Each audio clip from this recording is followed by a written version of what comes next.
Hey everyone, my name is Jason Grillo, and I'm here to introduce solar support for our product showcase. We've got solar support here. Cliff Myers is with solar support. Hi, Cliff. Hi. And we're especially happy to see Austin Tabor, CEO of Solar Support. Hey, how we doing, guys? Doing great. How are you? Good. Good. Hey, everyone. Good. So with that in mind, Austin, Cliff, please, love to hear more about your products and services. Perfect. Yes. So my name is Austin Tabor. I'm the CEO and founder of Solar Support. The big thing we're doing here at Solar Support is that we're restoring sites that have been impacted by natural disasters. My expertise, I have about 13 years in the solar industry, specifically working at pretty much every level, but the majority of that time has been spent in the utility sector. And now, Cliff, it's your turn, buddy. Cool. Yeah, so I'm with DEPCOM Power. Cliff Myers, the director of 3R, which is restoration, recertification, and repowering. I'm a former Navy vet, spent about 6 years in the Navy working on missile guidance systems and inverter technology. So overall, I've got, about 15 years experience with utility inverter technology. Also a professional engineer at Arizona State University. Awesome. Thanks, bud. Someone who's not here, who is part of our operation within the restoration activities, the third part of our wheel here, who's not represented, Mr. George Lang over at Power Factor. Awesome guy. He helps us out. We'll get more into Power Factor's role in these recovery services coming up, but wanted to give a big shout out to him. And then me and Cliff, we have worked together at two separate companies now in the last 13 years or so. And we've become close friends. We spent a lot of time working together, utility scale power plants on central inverters, recommissioning sites, all that fun stuff. Yeah, I got a lot of experience going back to, really the beginning of the solar boom here in the U.S. And so I just want to add one thing. I just want to say, listen, really sorry. We were promising some really good videos and content on a wind damage case. Unfortunately, this morning things got a little bit mixed up. So we've had to step back and retool what we're going to do here today. So we're going to cover the flood damage case again. Hopefully, give you some more detail on what we did there, and eventually we're going to navigate this wind damage case and get that republished. And we'll come back out with another video to follow that up when we do. In the meantime, I suggest logging into our LinkedIn page, liking that, following that, and downloading our white paper, where you can get a lot of the details there from both cases. Thanks, bud. So now we're going to share not a live video. We're going to share a video with you guys real quick, just kind of setting the scene for everything that happened with this restoration project. So go ahead and start playing that right now. Here's what you need to know about Hurricane Florence. It is shaping up to deliver disaster for days to the Carolina coast. Florence is now expected to pause right at North Carolina's coast, shift south, and pose even greater danger. Hurricane Florence is making landfall after thrashing the Carolinas all night long with devastating flooding and damaging winds. Forecasters are warning that Florence's storm surge is life-threatening and will be even worse at high tide later this morning. Hurricane Florence definitely making its presence felt. Strong winds continuing to slam into the Carolinas. But the real concern is the potential for water damage. Leave. Go ahead and leave and go to find high ground, because you may be in danger. This is a big, big storm.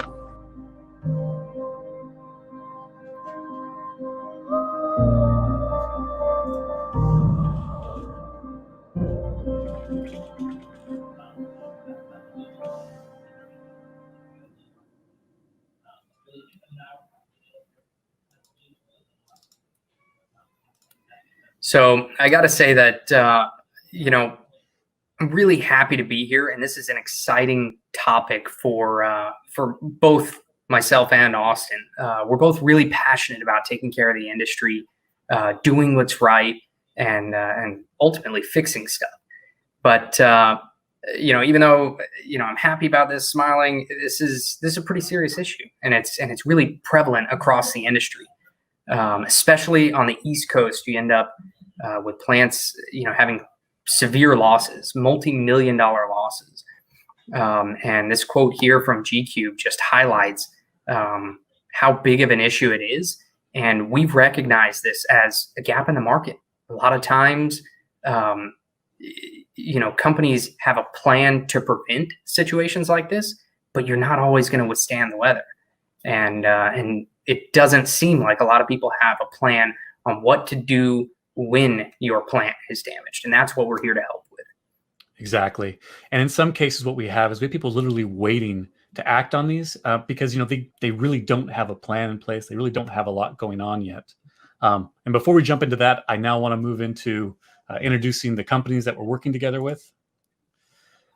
So first off is Solar Support. We're reliability experts. We have over 25 years of experience, hands-on boosting PV plant performance. We have a plethora of diagnostics, repair, corrective maintenance skills.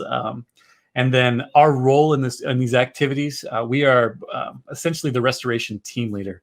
We're doing all of the project and construction management. We're doing the engineering expertise, and we're right there on the ground with the rest of the team, making sure that if there are issues or if the plan's not working right, we redirect it to make sure it's going the right direction. Yep. So for DEPCOM Power, I like to say that we're the muscle. We're a top 5 EPC company and O&M. And, we take a lot of pride in what we do, but we stand in here as the full scope or full service general contractor. Effectively, we are the one throat to choke. So we bear the contract risk as the single point of contact, and we stand behind any of the warranties or the guarantees. Yep. And our third partner who's not here to be present for this is Power Factor. Like I mentioned before, Mr. George Lang. And what they bring to the table here is specialized manpower. They have a deep expertise in repower, recommissioning, restoration. All of their team members are incredibly skilled. So when you want the right guys on site last minute, typically if there's a package or something to get delivered to site, there's a guy in a car with a Power Factor hat that's driving that stuff to site. So they are our number one partner in providing that on-site labor and expertise for the installation and commissioning. Cool. Once again, just another reminder, we have a link at the bottom with our white paper. If you don't mind checking that out, we'll go over this case study and another case study to kind of showcase our skills, how quickly we can respond, how fast we can get things put back together. Yeah, a lot of good detail in that. Yes. So, everyone has a disaster preparedness plan. Even for your home, for your families, you have that disaster preparedness plan. What do you do? For PV plants, everything's supposed to go to stow. You're supposed to make sure that everything's set.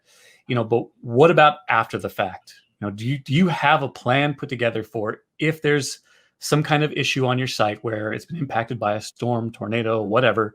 Do you have a plan in place to know what to do after that happens?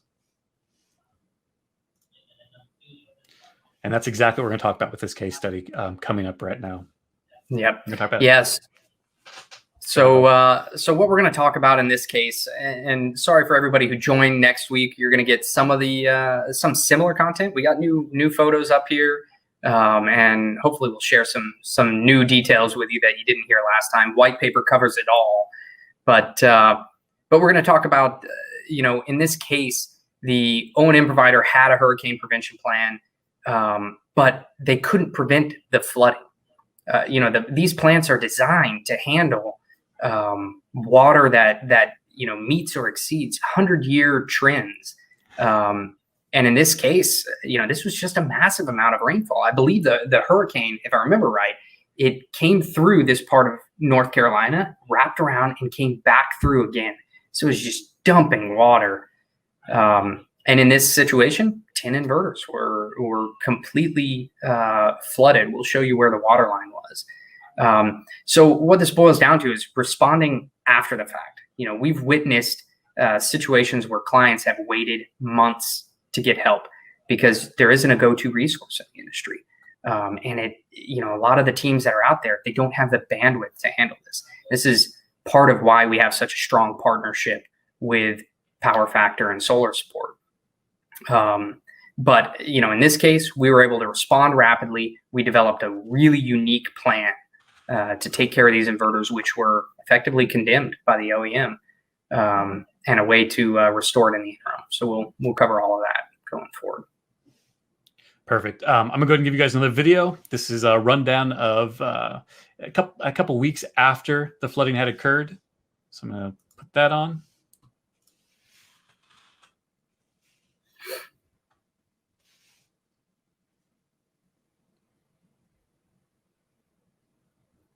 Yeah, I'm not hearing the audio on it, Austin. So maybe we can add some commentary to it.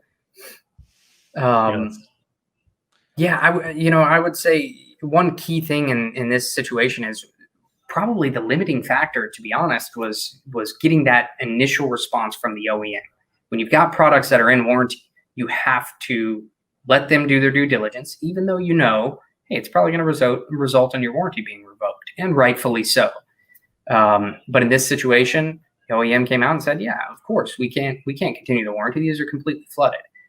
So you've got condemned units, and we were able to step up in this case, and DEPCOM put together a plan for how we could get those back in operation, and how we could honor the warranty, the remainder of the warranty that they had. Yeah, that's exactly right. And I'm going to go into our first slideshow to kind of show you where the water levels were on site. This is a really rough drawing, but you can see, the water levels were where they were inside the inverter. These are not watertight enclosures. They're basically they're not even airtight. They're close to airtight, but definitely not watertight. So you had water intrusion into the units, and that brings up some major safety issues.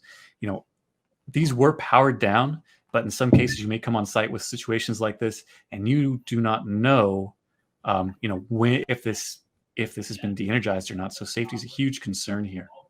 Yeah, I would add, you're always critical of safety on your power plants, but in a disaster situation like this, if there's ever a time to be, well, there's always a time to be hypercritical, but I would say you've got to be hypercritical. I mean, you've got live conductors everywhere. Parts can be torn out. Areas that you don't expect to be energized are energized. Austin and I have seen from the road flooded plants with inverters that were still operating. You could hear them operating while they were underwater. So you just got to be extremely cautious. Yep. I'm going to jump into the next restoration video, which shows the progress we made as we were putting this all back together. And then we'll walk you guys through the plan of what that looked like. So once again, Cliff, you can kind of talk over this. That'd be great. Okay. Yeah. So, again, with this plant, we showed up on site. There was a lot of initial planning, but we knew the urgency to get these units back up and operational. So as soon as these were condemned, we moved to finding an IE, which was solar support, to come out there and evaluate them and build this plan to say, if you do these things, these units can run, at least in the interim. They're already condemned, right? The final recommendation was, hey, from the OEM, completely replace the units. In the end, we were able to, keep them running, and that saved, 4 months of downtime where these inverters would have been left offline until you've procured new transformers, new inverters, delivered them, and installed them. So it's just a massive amount of time, and we were able to help avoid that in this case. Yep. So walking you guys through the plan we went through with this particular site, we basically said, hey, we got these inverters. We got to get them up off the ground, everything de-energized, safed out, lottoed, lift these skids up. And at that point, you can see from the videos, from the photos, we were lifting these, very carefully. Once we had them up in the air, we have all these conductors that are, completely exposed. So making sure the DC was safe. A lot of times DC combiner boxes, they do not cut the negative. They don't disconnect it. So you have that exposure level that, to a floating ground on the negative side, floating negative, that can cause injury. So you have to safe off everything prior to getting to the stage. Yeah, there were, in this particular project, there were over 600 splices, and we were able to do the work with such high quality that it's been operating for over a year now with no issues on any of that splice work, and so confident in the work that we do and the ability to stand behind our guarantees that these came with a 10-year warranty. So any workmanship issues that come up over the next 10 years on these splices, because it's a big deal to do that number of splices, but that's all covered. taken care of. Yep. And so the next step for this was, prepping the vault. So we had to build these vaults out of masonry blocks. There wasn't time in order to get the, what would you call that? The, Cliff, help me. What's it called? The money for Like to the let log them- production. Yeah. Yeah. So the for money business for log interruption. production, business interruption. That's what it was. In order to get that, we had to, because the client had waited so long, we had to get this running as fast as possible. There wasn't time to do precast concrete vaults to put in place. So we had to improvise on site. And what we essentially did is we built vaults. You can see we've got some DEPCOM employees here sitting on the wall that we built. And then we just set these skids right down on top of this. And Cliff, I'm going to speed up a little bit here. Yeah. You can see the step where, we put this down in place, locking it all in. And you can see from, I must have left that photo out because I'm a bad person. But you can see once it's all finished that these things, they sit right on top of there really well. And the final results, this is all for you, Cliff. Yeah. So, I don't want to beat a dead horse with the unique idea that we came up with in this case. But what I will say is that, insurance companies, their job is not to help you gain from a situation like this. It's simply to reinstate the plant back to its original condition. No better, no worse. But what I will say is with this solution, one, we were able to save a lot of money obviously for the insurance company, but also for the owner. The ability to, in the force majeure claim early, to recover that the business interruption revenue, and then on the back end, having DEPCOM honor these warranties. These 10 inverters are operating way better than the remaining. Anyway, they're operating better than the inverters under the OEM's warranty. And I mentioned it last time, but we're at 99.9% availability on these 10 units that were underwater. But it just goes to show what planning and the ability to be flexible can provide. Yeah, exactly, Cliff. And another point to touch on with this, it took a long time to get a response. I mean, with the hurricanes going on, there's multiple sites that were impacted all over the area, and so a lot of other contractors were all scrambling to get to these sites to get the work done. You have all those issues, and if you don't have that plan in place, if you don't have something set up to where you can, reach out for help when you need it with people that you know and trust, you're not going to get your site back up and operational in a timely manner. This work was unprecedented. I don't know if I've heard of going back to a site to raise skids before. This is something that really hasn't been done before. And while there were hiccups here and there, overall it went incredibly well. The initial plan took about a month to put together, and then we were on site, within a few weeks of the contract being signed. And then I think it was about 4 weeks of actual construction to get all this done. So a very tight schedule. Had to account for weather, had to account for all of those other issues that you just don't know going into it. Yeah, and I would say that's part of the unique combination that we provide with DEPCOM Solar Support and Power Factor. Is I can't stress it enough. Going to a certain company and expecting them to handle this all. This is a small scope. It's a complicated scope. I mean, there's a deconstruction phase, there's a salvaging phase, there's reconstruction.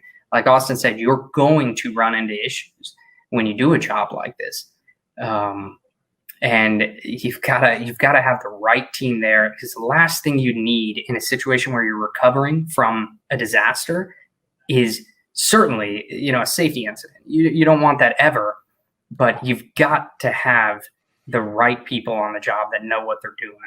And I think we're building a lot of experience here. You'll read that in our white paper. I recommend downloading that. Also following our LinkedIn. We'll continue to post, as we can, additional stories and work that we're doing. Yeah, exactly. The best part of our job is that we get to see this stuff and talk about it and help the industry get better. Overall, solar support, DEPCOM, Power Factor, we've all grown up in the solar industry. It is critical for us to come together as an industry and really work together to solve these green energy issues that everyone's facing right now, things that no one's really expected to have to do before. Yeah. So do we want to take the time to see if we can find any questions or comments that we can pull to the front? Yeah, we have about 6 minutes left. So Q&A time, guys. If you're in the audience, if you have a question about what we're doing, what we've done in the past, please feel free to reach out to us now in the comments. If you're just now joining us, sorry you missed the show. This recording will be up shortly. And then we have the restoration white paper. If you guys are interested in reading more, or want to talk to us about some of this stuff, you can see we've got multiple scrolling bars here. You click on any one of these of your choice or follow the link to get to it. And then, yeah, once again, if you have any questions, let me know. Cool. Jason, yeah, come back in, buddy. Sure. No, this is really great. It's really great. So, it seems that the technology can be used with any kind of inverter manufacturer, any kind of installation. Are there any places where you have in particular strong operations? That's the great thing about this partnership, is that we're able to dispatch, I don't want to say globally, that'd be insane, but at least here in North America, we're able to get out on site very quickly. In some cases within 2 weeks. It just depends on having the contract in hand. But for the most part, we're very flexible in getting on site, getting the work completed in a timely manner. And one of the biggest things that we do is, if you saw that slideshow that I showed earlier with the plan, we like to make sure that we communicate that plan very clearly to our customers, to the asset owners, and then to the insurance companies that may be involved here, because a lot of times they are wondering, who's going to do this? How's it going to look like? Are you actually spending the money that we're giving you? They're looking at all of that information. And so having a detailed plan that you can put in front of them and say, hey, look, this is what we're doing. This is the budget. This is what it costs. When you run into issues, having that transparency to be like, hey, there's an issue here. We're having a problem. And this is how we're going to fix it. And getting their buy-in is just, it's so huge. And so we can pretty much go anywhere you need to within North America.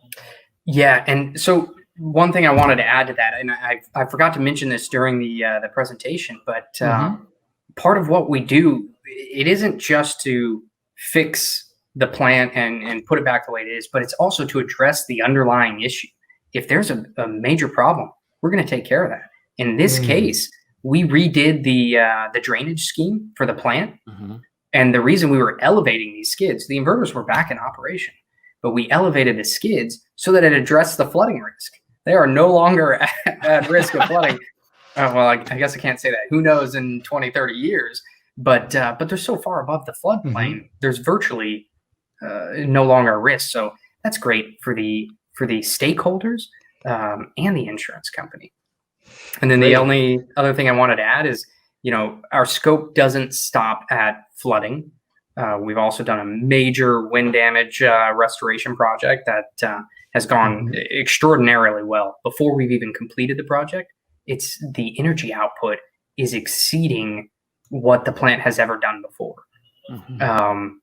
So anyway, and then repowering, of course, we've heard of some really unique situations like fires and things like that on the West Coast. But yeah, any disaster recovery, we're able to help with that.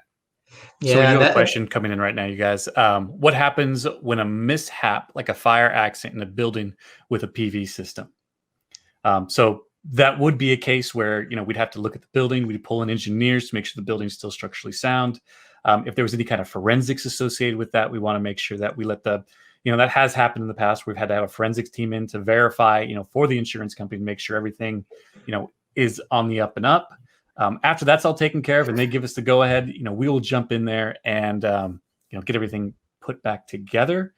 And if it's a fire, it depends on how bad it is, but you're looking at potentially respecing the entire system.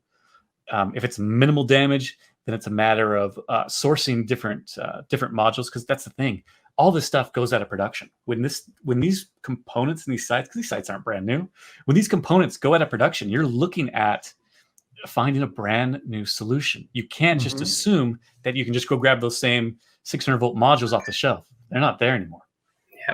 Yeah, and I'll add that preserving the conditions is really important. If there's going to be any sort of an insurance claim, if there's any, well, really damage in general, especially if somebody gets hurt. So we're critical of that to make sure it's preserved and you get approval to start doing the work. And then the final part that I'll add is documentation.